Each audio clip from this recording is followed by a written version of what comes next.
We're back. It's the Penn State Wrestling Show. We were off last week, but we're here to give you more Penn State wrestling conversation with one of the top reporters that covers the team, Greg Pickel of Blue White Illustrated. Greg, welcome back. And what's new with you? T. Frank, it's good to be here. It was a good week off last week, even though I missed chatting with you and the audience about Penn State wrestling. But we're back. We're ready to roll. Again, as I wrote in yesterday's story about the transfer portal, which we're going to get into here in a second, it just continues to make me laugh how busy we are with Penn State wrestling news in June. You know, and especially in an Olympic year and with the way the transfer portal works, it's not a huge surprise. But I just don't remember too many summers, even though I don't think it's technically summer yet. But I don't remember too many Junes, at least, where there was this much pretty consistent news. I mean, I think in years past, if we were doing this show, it would be a lot of what our final segment is today. And that's just an outlook on the team at each weight, weight by weight each week as we work our way through it. I think most Junes, that would probably be first on the list of segments, not last. But we continue to have news to talk about, and I'm glad we do. So let's get to it. Yeah, before we do, though, one quick thing is if you want to read all that information from Greg Pickel, go to bluewhiteillustrated.com, 2 months for $1, using code PSU1. That gets you in the door into the back end to talk to him, ask him questions, the wrestling room, and, of course, any of the content we have that isn't wrestling over at bluewhiteillustrated.com. Again, promo code PSU1. Sign up for Blue White Illustrated for 2 months. And you get that for just $1. Normally, it's 1 month for $1 as a tryout period. But because you're here supporting us on the YouTube channel or on the podcast, we want to give you a little extra something as a thank you.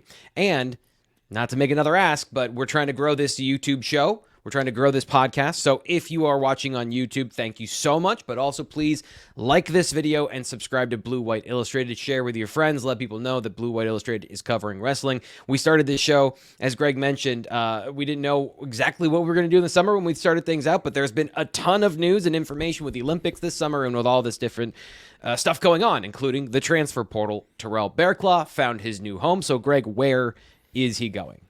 Yeah, it took a little bit longer than I think many people expected it to end up at what was probably always the most likely destination. Terrell Barraclough, the multi-year member of the Penn State program who didn't really hold down a starting spot, at least not consistently over his time in State College. But anytime he was on the mat, did whatever he was asked to do and certainly competed as hard as he could. He's going to finish his college career back home at Utah Valley. It's about an hour north of where he grew up in Utah. So certainly it'll be good for him, I'm sure, to be back among his friends and family. And he goes to a program, if you didn't know, they're in the Big 12, so that's where they compete, even though I believe that's the only sport they're in the Big 12 for. I could be wrong on that, but certainly one of the few, if not.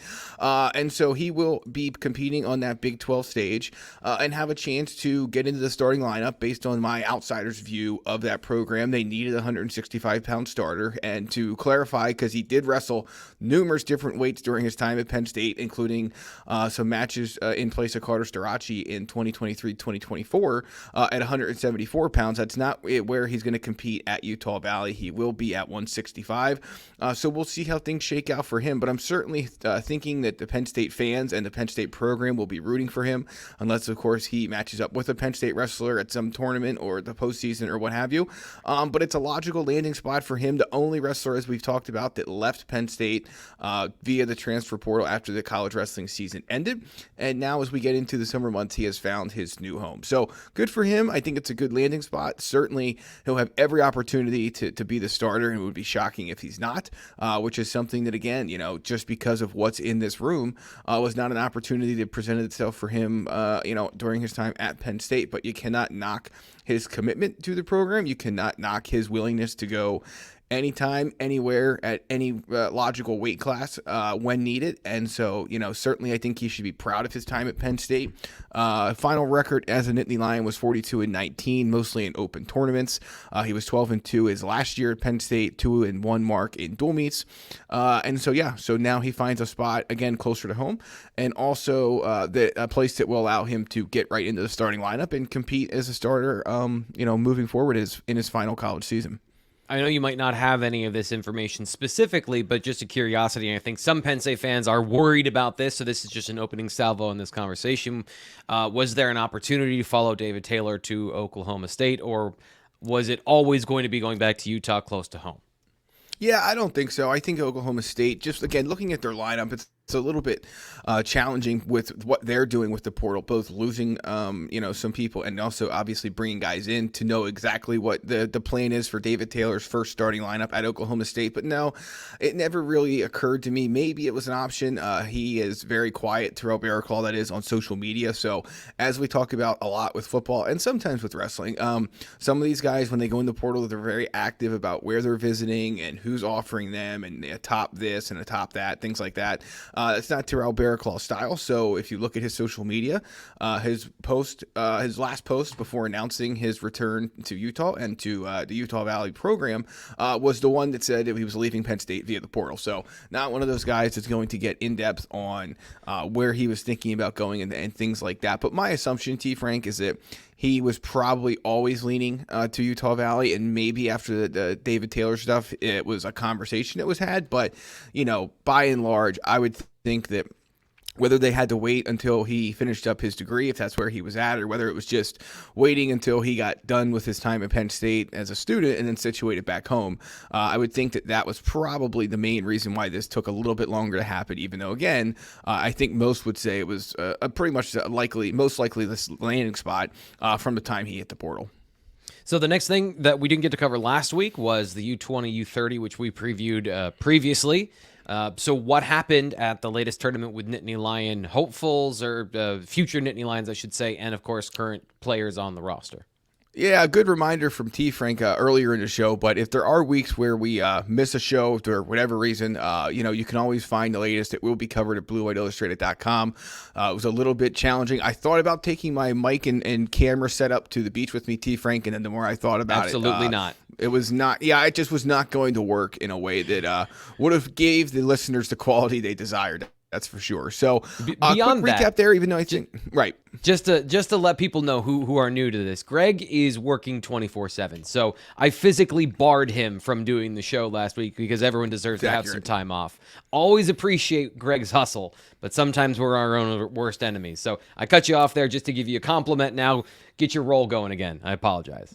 Yeah, no, I appreciate it, T. Frank. So Penn State did very well at the U20 U.S. World Nationals trials. I think I got all those words right. U23 Nationals, and it was the U20 team trials, sorry. But at the U20 event, Penn State did terrific. Current Nittany Lion Josh Barr, class of 2024 signees Luke Lillidahl, Zach Ryder, and Connor Milsola, and then class of 2025 commit PJ Duke, all made the U20 World team that will compete in Spain this September.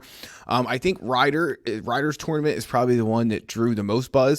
If you're not familiar, Iowa's Gabe Arnold had some pretty pointed words for Carter Starachi and made it, in the past. And that's sort of been a little social media rivalry thing going back and forth between the young Iowa Hawkeye and the veteran multi-time Penn State national champ. Ryder certainly did not forget those comments. He was very fired up in his post-win interviews, talking about that whole situation and how much it meant to him to beat Gabe Arnold in the 79-kilogram final. So, I think that was probably the biggest. There were a couple big takeaways for me. Number one, we talked about going into a T. Frank that Josh Barr is a guy that Cael Sanderson said regularly during the regular season would be a guy that if there was a spot in the lineup, he'd be ready to take it. There just wasn't, obviously, with Bernie Truax wrestling most of the year for Penn State at 184 pounds. But it's another indication that Barr really took advantage of his redshirt season, really, is improving not just in the freestyle world, but in the folk style world as well. The 86 kilograms rather is 189 pounds, so he's going to cut a little bit to go to 184, assuming that's where he goes in Penn State's 2024-2025 lineup. But good effort for him.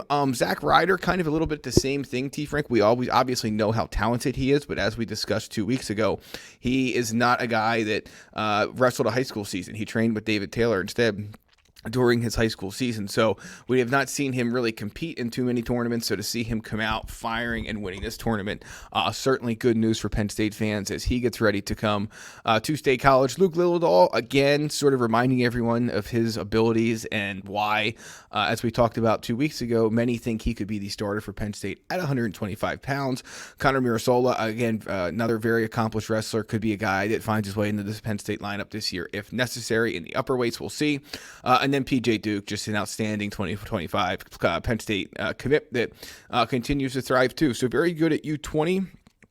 Nationals, the U23, not quite as good for Penn State. It's going to kind of tie itself together here, but I think the big story there, without question, is that Aaron Nagel late in this tournament suffered what didn't look like a very, it looked like I don't want to put any qualifiers on it, but it certainly was an injury, and I'm not sure it looked like the best of injuries. So, not that any injury is good by any stretch of the imagination, but some look different than others, and that was an upper body injury that didn't necessarily look great on film when you watched it. So we'll try and get an update on him, but that was probably the big takeaway there for Penn State.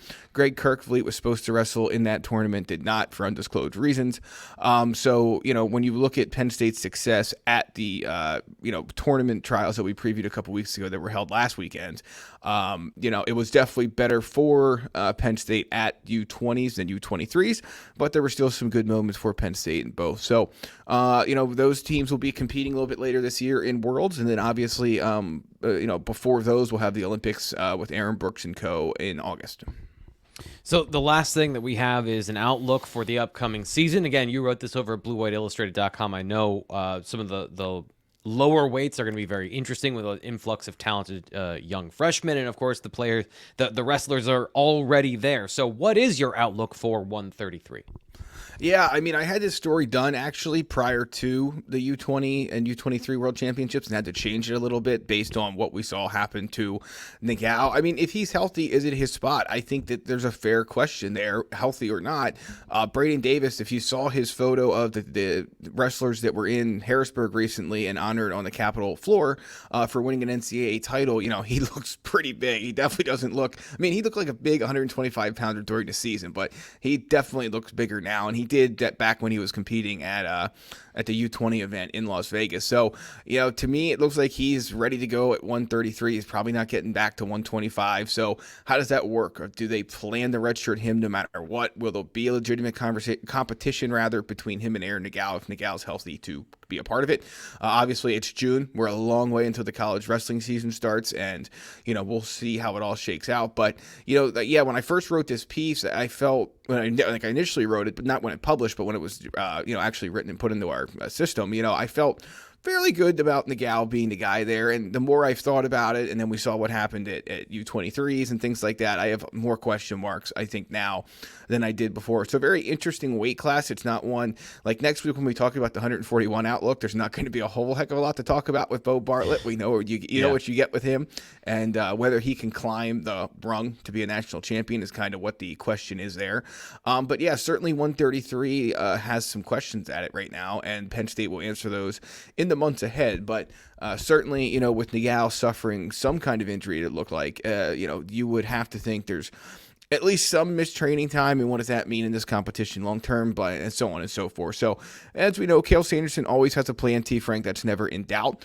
Whether or not that plan has been altered any over the last couple of weeks, we'll have to wait and see. But certainly, I think there's more to think about at 133 today than there was, maybe at this time a month ago.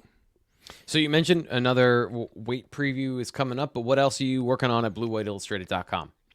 Yeah, so right now we're just working through our off-season outlook series. We have 133 up, which we're going to try and get through the rest of the first half of the traditional 10 weight classes this week. We'll see how that plays out, but stay tuned for that at BlueWhiteIllustrated.com. And then, obviously we're in a football-heavy time, so to speak, with recruiting, but we could have some wrestling recruiting stuff pop up. We're almost at a point where class of 2026 recruits, T. Frank, this is what we're going to talk about next week, give everyone a sneak peek, but class of 2026 recruits can be contacted by coaches, similar to when football coaches can start calling underclassmen. Wrestling underclassmen can be touch base with in the class of 2026 later this week. I believe it's Thursday. I could be wrong on that. Wednesday or Thursday. No, I'm sorry. It's either Thursday or Friday. But either way, that is coming up here. So we'll have a recap next week of who Penn State reached out to. As you can probably imagine, it's going to be the top guys that are out there. There's no real surprises here. But still, we'll have a rundown of that and see what we can learn about Penn State's initial recruiting status based on, who they get in touch with here in the days ahead. That's the Penn State Wrestling Show, and of course, as Greg said, that's a preview for what's coming up next week, so make sure you subscribe all the places that we're giving you this information, and we appreciate you sticking with us here on the Penn State Wrestling Show from Blue White Illustrated.